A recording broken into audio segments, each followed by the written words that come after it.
হ্যাঁ, বিস্কুট কিনে দিছে। দেখি বিস্কুট দেখি। এই যে কে কিনে দিছে? দাদু।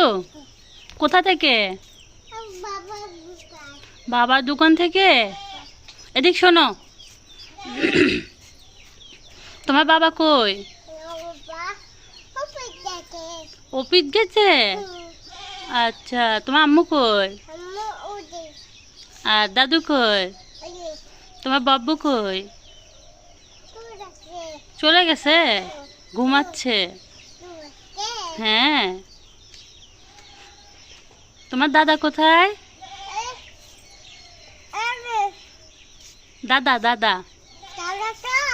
হ্যাঁ, কোথায় গেছে দাদা? গাইড গেছে। ও